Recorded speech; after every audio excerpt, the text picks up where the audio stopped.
The VHL is the second Russian pro hockey league and is right below the KHL. The VHL is an independent league, but is also a development league for the KHL, as we see a lot of transactions between those two leagues. Also, there's some affiliations between KHL and VHL teams. The VHL teams operate out of smaller cities across Russia and neighboring countries. That's why you might also see a bigger cultural barrier for import players, as the life and the language are quite a bit different than in North America. Today's interview will be with Bobby Shea from North America.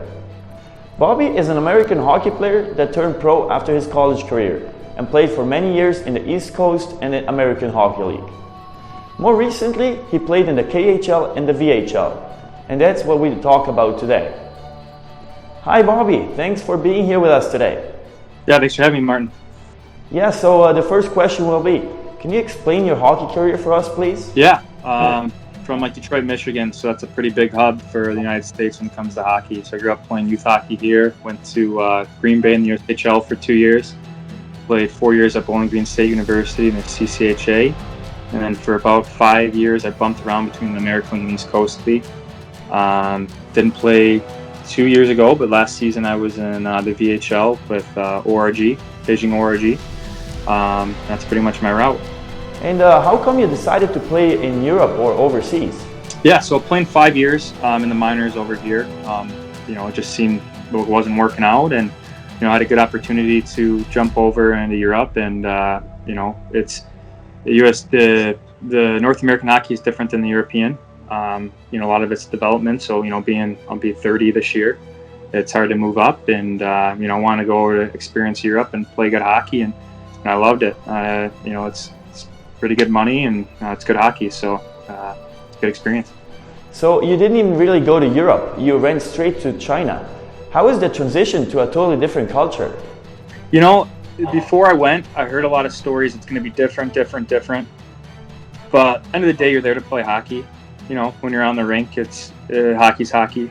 But where we were in Beijing was probably a 5-minute walk from the U.S. Embassy, which all the embassies are kind of in that area. Some are a little spread out, but it's a pretty westernized. So being there, there wasn't much of a culture shock. Even when we went out, to me, it was pretty adaptable. I didn't have a culture shock at all. I mean, there's differences, but just normal people. I loved living there. It was an absolute blast. We had a great group of guys, and it was super cool. And obviously, being in the Russian league, we were in Russia quite a bit too. There's a lot of travel, but the culture shock didn't really set in for me.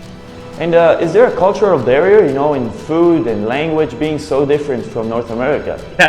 Yeah. I mean, you go into some places and there's no English, but people were very accepting and nice and try to help you out. So, where we were at, there were a lot of restaurants that did speak English and people did speak English, and it was kind of fun going to the ones that didn't, because everybody was kind, and there's the nonverbal cues that you catch up on and get along with people. But the food was different. So I'd say the North American Chinese food is not the traditional Chinese food. Ours is much worse for you, but it was, you can find a lot of different things there. And since you played in both, how can you compare the VHL and the KHL? You're going to get the guys that are in the top level VHL guys that could be KHL guys. That's just the reality of it. There's a spectrum there. But, you step up to the KHL, and the games that I played are Dmitry Jaskin played for the Blues for years. And, you have guys like that out there. I mean, let's just be honest. You're not going to have a guy like that in the VHL. So when you have players like that at that caliber, yeah, it's a bigger difference. I mean, was anything crazy too hard? No, it's still hockey.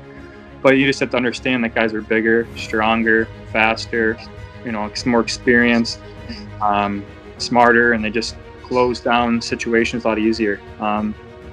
That's just kind of the big difference. It's like going from the East Coast to the American League. They're just the little details, but nothing that you can adapt to. What about the organization standpoint? Is the VHL still organized in a professional manner like the KHL? Yeah.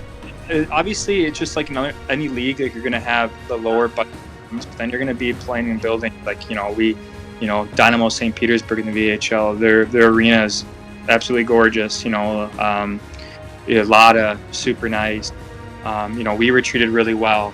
That's just, it's kind of how the leagues go. I mean, there's going to be places that probably aren't the nicest, but it's definitely professional. So once you arrived in China, do the teams in the VHL really help you to get settled and find an apartment and so on? Everything was great. It ran very smoothly. We were actually in a hotel. It's it's a lot. I think it's more difficult. We obviously traveling a lot to get guys' apartment and whatnot. So we were in a hotel, but we had everything set up for us and taken care of. Rides figured out, and it was pretty simple for us to get around and to do things. The hotel we lived in was super nice. We had meals every day. If you wanted to go eat somewhere else, you could walk, or you could take a DD's, what they call them, and you're there in no time. But definitely treated well, and definitely no issues with getting places and living situation. And how come you went straight to China? Did you always want to play in Asia, or was it just by chance? So no, actually, my coach in Fort Wayne, Gary Graham, I played with my last season in Fort Wayne. And he got a job in Beijing and asked if I wanted to come over, and I thought it was a good opportunity and did, and I'm glad I did. It was awesome. It was good hockey, but that's how I got over there. So did you also have other offers from Europe, and how come you decided to go to China? Yeah, so just because I didn't play the year before, took a year off, and my coach asked if I wanted to come over there, so it was an easy go to get over in Beijing. I did have different offers in Europe, especially the year that I didn't play. I had some that I turned down, kind of all over Europe. And but the VHL was never really on my. I really didn't know about it, to be honest with you. I knew a couple guys that played in there, maybe one guy, maybe two. I really didn't know about it, and got in there. I didn't know what the hockey level would be, but it was better than I thought it would be. And there were some really good players in that league, at first, VHL was kind of off the radar, and when I got in there, it was good hockey. And did you have at least some Canadian or American friends on the team to hang out? Sure. So the guy I played with, you obviously have 4 imports in the VHL, 4 pure imports. So we had 3 Canadians, 1 American, and me, and then we actually had 2 guys from Vancouver that had Chinese heritage. They wouldn't count as imports. So that's how that league works. You have 4 imports.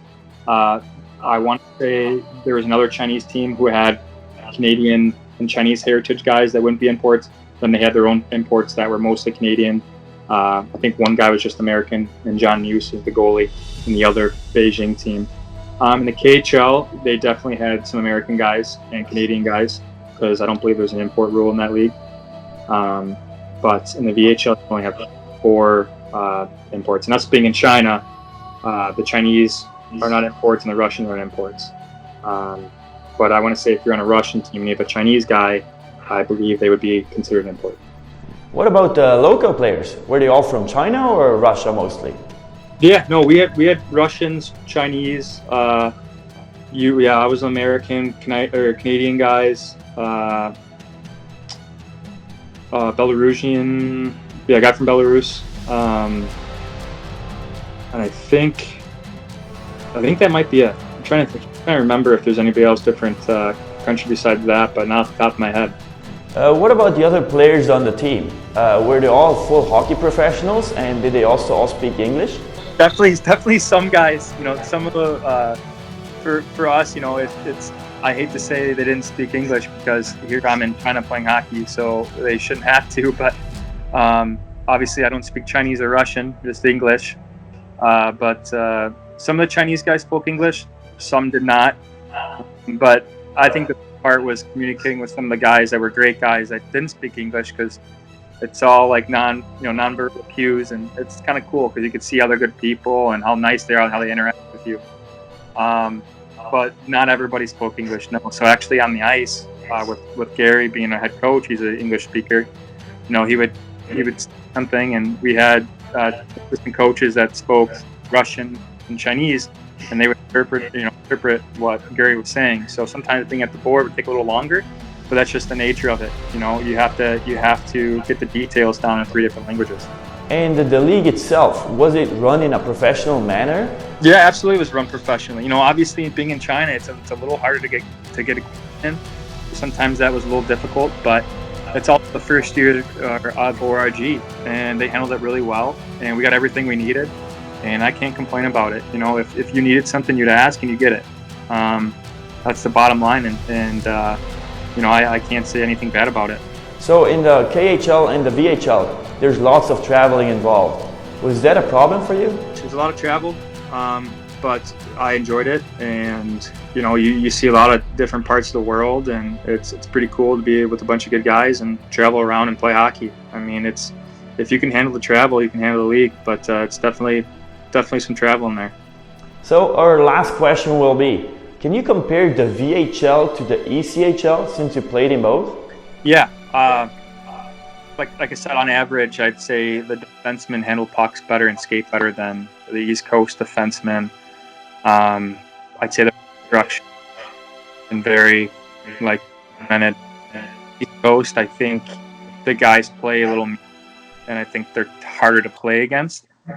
But you know, and then special teams, like they're big in any league, but being such a defensive league like the VHL is, you know, special teams is huge. You know, power plays are big.